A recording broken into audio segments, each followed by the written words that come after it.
Hey friends, happy weekend.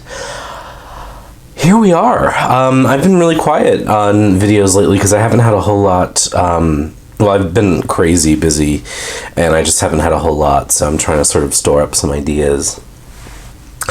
But I have an opening up and an unboxing today. So this is Tarot of the Moors by Gina Thies, and I didn't realize that this isn't actually out yet. My Barnes & Noble, which is really just down the road, seems to have become kind of a repository for things that aren't actually out. They seem to arrive, and this actually I noticed last week in the store, and I was just there for something else, so I didn't get it. So this, I guess, comes out November 28th, which is next week. Weirdly, but so this has been sitting in my Barnes & Noble for a couple weeks, and there was like 3 or 4 copies of it. So Gina Thies is a writer who I follow on Facebook and who wrote the Tarot Relationships book, which I really liked. And this deck was announced and shared at the Reader Studio last year, or really this year, but I didn't go to that sneak peek, because I actually used those opportunities to nap, which were necessary. So I haven't seen this deck at all, but I am a fan of the creator, and I thought, let's take a look together. So this is a Schiffer deck, which means that the packaging is going to be great. Let me just take the plastic off to start. The packaging will be great. What the cardstock is always questionable. Do I have a scissor nearby? Probably not, because I'm never prepared for these things. Excuse me. I've been busy. You'll notice that I have a cold, and you'll probably hear me sniffle, as is usually the case. After I've been traveling, I tend to get sick. So I've had a couple trips for work recently, and that always leads to me getting a cold. So I honestly don't know much more about this deck than that it's by Gina. So let's take a look. So it does have beautifully Schiffer packaging. It's got some quotes inside from some great, fabulous tarot figures. So Sheila Haidt is here, Thalassa is here, Teresa Reed is here, and Mary Kay Greer is here. So this is a multicultural deck, which is one reason why I was waiting for it. And it comes with a beautiful glossy book, black and white, but really nice in the way that Schiffer really does great books, especially for their kids. And here's a bio of Gina Thies. Is a writer, top-rated psychic advisor, and artist. Her work has been featured in 2 collaborative decks, Tarot for Pink and Triumph of Life Tarot, dedicated to cancer research. Her book, Tarot Coupling, Resources and Resolutions for Relationship Readings, has been called essential for the Tarot Enthusiast Library. Gina is the editor and columnist for Tarot Tips, the long-running newsletter of the Tarot School, which if you don't subscribe to that, you should. She has presented workshops on tarot card reading methods at BATS, Reader Studio, Newts, and TarotCon conferences. She's a member of the American Tarot Association and Tarot Professionals. Gina is the co-host of Oracle Soup podcast with Katrina Wynn. She holds an Associate of Applied Arts degree in Fashion Illustration from the Art Institute of Houston, Texas. So here is the book, and then here's the deck, and I'm delighted to see that it is not glossy cardstock. The size is really great. It's very much like a tarot card size. What do I have? This is the Darkness of Light, and it's just a little wider, it looks like. Yeah, just a little wider, but the same height. Gilded, beautiful, loving Schiffer for these new cardstocks that are that they're using. Nicely, the deck comes weirdly in 2 little plastic sleeves, but the box actually fits the deck as one, which is nice. So let's actually put this in order. So I really like the cardstock, really a lot. Very happy with it. I haven't seen any of the images other than the ones on the box, and the box is not very illustrative of the deck. But what I could tell right out of the gate was that this deck looked like art that was done by hand, which is always something that I'm particularly interested in. All right, so I'm going to zoom in and we'll walk through together, and I'll look at some of the guidebook, because I can already tell, for example, that some of the titles are a little bit different. So let's see.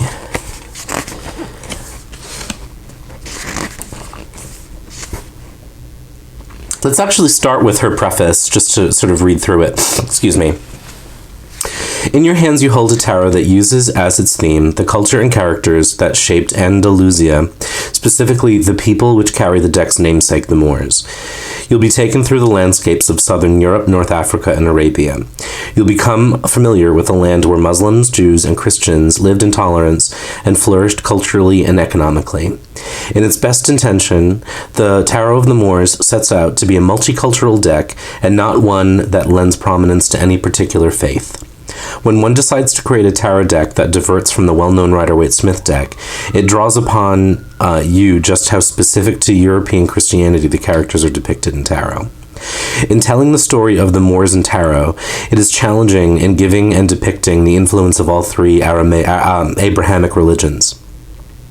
Keeping with the theme of the culture of tolerance in medieval Spain, I have included correspondences for all 78 cards that honor in the Western mystery tradition, astrology, Kabbalah, etc., that were compiled by members of the Hermetic Order of the Golden Dawn. In short, this deck contains characters, titles, and ranks colored by the dominant culture during the eras for which is the setting of Tower of the Moors. The deck is not intended to insult nor disrespect any faith. What I hope can be found in this tool for those who use it is something that transcends barriers of race, religion, and encompasses the universal and spiritual truths, no matter the seeker's path. And then it goes on, but I love that beginning of description. So let's look at, there's some you know what, since I'm looking at the book, let's just zoom out for a second and we'll talk about the book briefly. So it goes in, there's some information here about the Moors of Spain. In the mid-18th century, an impressive and keen civilization arose in the Mediterranean along the Iberian Peninsula that eventually fell under the rule of the offspring of Umayyad clan of Syria. So she gives us some historical background. Then she talks about influence on the tarot, emblems and heraldry, tarot structure, getting acquainted with the Tower of the Moors. So she has a table on page 26 that will show you, I'm going to try to keep this open as I'm looking at it, the traditional title along with the Tower of the Moors title, which I really appreciate. And then her court cards are Princess, Emir, Malika, and Malik for Queen and King, and then the court the suits are swords, cups, wands, and discs. And then we get into the card description. So this is just sort of a little bit on each card, and I'll reference this as I look through the deck with you. So I'll zoom back in here and just bump up the line a little bit.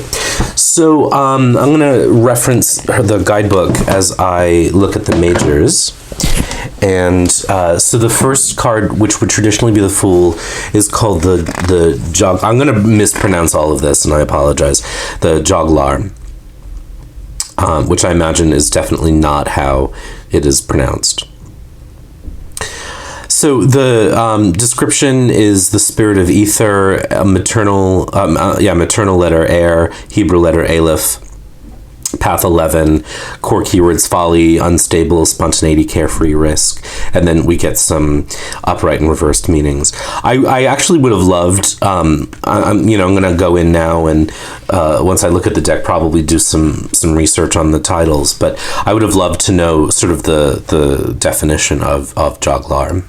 Again, assuming I'm pronouncing that incorrectly. All right, so here we go. So let's look at the cards. So the Fool, actually I need the reference chart. Here we go. So here would be the traditional Fool. This is the Joglar. I love the quality of art. I really do. You know, my favorite decks, if you've watched this channel at all, often have very handmade quality to them. So the back is very much like the box, I should say. This is the Charmer, which would be the Magician in traditional decks. Really love the richness of these colors. The border is interesting. The thing that I kind of like about this border is that it does sort of tip its head to Arabic art, which is often done in mosaic. So that's really interesting. Schiffer has a weird thing with borders. There's like a presence to Schiffer borders that I always think is really interesting. I might have liked something that looked a little bit more like the back, but again, it's, these are little quibbles, and I'm just sort of reacting to it as I look at it. Here we have the Sibyl, which would traditionally be the High Priestess.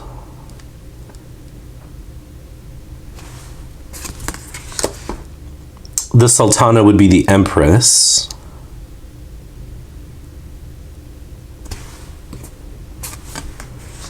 The Sultan would be the Emperor. And you do see little tips of the hat. For example, there's the Ram, which of course is associated with Aries, which is a Golden Dawn reference. The Teacher instead of the Hierophant.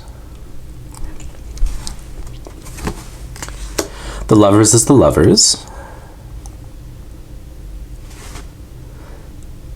And there is sort of an Adam and Eve reference. And actually, that is interesting because if you think about the three Abrahamic religions, the origin myths are largely connected or the same. They spring from the same well. So when you think about Islam, Christianity, and Judaism, there is a connection, especially in the early branches of the candelabra that became those Abrahamic religions. So here's the Chariot. This is Strength. Here's the Hermit. Hermit cards are always one that I go to see, the impression of the deck. And this is an interesting one because I love this sort of, it looks like he's so, you can't quite tell if the art suggests that he's standing on the ground or he's on a wall, and he's sort of, do you see what I mean? The sort of perspective is so interesting, and the transcendent quality of the Hermit I think is really nicely reflected in there. Here's the Water Wheel. Not my favorite card so far on the deck, but as if you've watched my channel ever at all, like traditionally Wheel of Fortune cards do not excite me. Here's Justice, or Kadi. The Ascetic instead of the Hanged Man. As a personal thing, I actually prefer the Hanged Man in decks. I don't like when this sort of consequential aspect is revised out of it, but it's really uncommon these days for modern decks to sort of leave the kind of torturous aspect of the card there. There's Death. I really love the handmade quality of this art. I really do. Here's Alchemy instead of Temperance.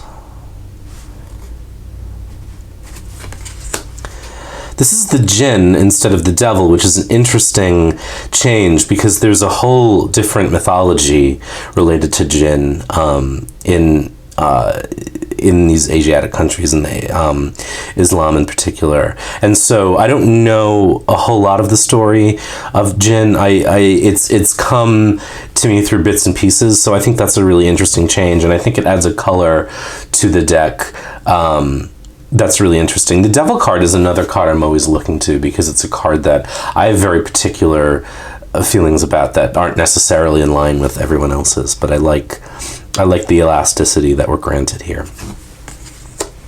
Here's the Fall of Granada instead of the Tower. The Star. The Moon. This is a really nice sun card. I like that a lot. Here's Judgment. And then the World. So now we get into the minors. So the one thing I'll say is I wish the book gave us a little bit more information about the changes and why they are what they are. For example, just thinking about the jinn instead of the devil, there isn't really any mythology or story around that, and I would have loved that. So maybe one day Gina will come out with a larger book about this, because that would be really interesting. So now we get into the suit of swords. Here's the ace, the 2. So it does have a very Water-Waite Smith sort of quality to it. I really do like this 3 of swords, though it's pretty traditional. It does not have the violence and loss that's traditionally associated with it. So again, I get to not have to necessarily explain away the traditional meaning in order to read it the way that I do. It's the 4 of swords, the 5 of swords, the 6. Here's the 7, the 8, the 9, and the 10. So there are some nods and departures to Rider-Waite Smith, which I think is always fun as a reader. So the princess would be traditionally the page. The emir would traditionally be the knight. The malika would be the queen. And the malik would be the king. So here's the suit of wands. And this is the 2, 3, the 4, the 5, the 6, the 7, the 8, the 9, and the 10. And then here's the court, so this is the princess, the emir or the knight, the malika or the queen, and the malik or the king. Here we get into cups. The 2, the 3, the 4, the 5, the 6, the 7, 8, 9, 10. Whoops. And then here we have the court card. Here's the princess, the emir or the knight, queen, and the king or the malik. And then finally we get into the suit of discs. I really like this ace. The 2, 3, 4, 5,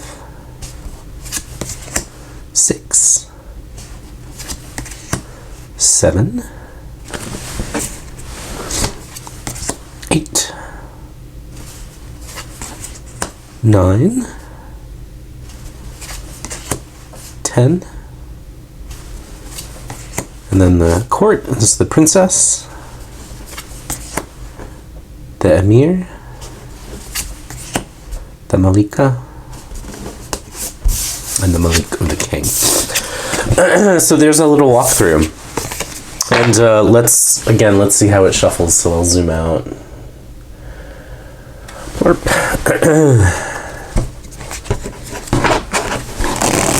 Really nicely. I really like this new cardstock that Schiffer seems to be going with. It's such a far cry from that glossy cardstock that I always find really sticky and unpleasant. So thank you to Schiffer for listening. Also, the size just feels a little more wieldy than previous decks, which were really large. Many of which I've liked but haven't used because, for various reasons, they're sort of unpleasant to shuffle. So, good on Schiffer for listening. Assuming that's what they made the change about. And it wasn't just a choice that they made. So let's just sort of lay out my traditional 9-card box.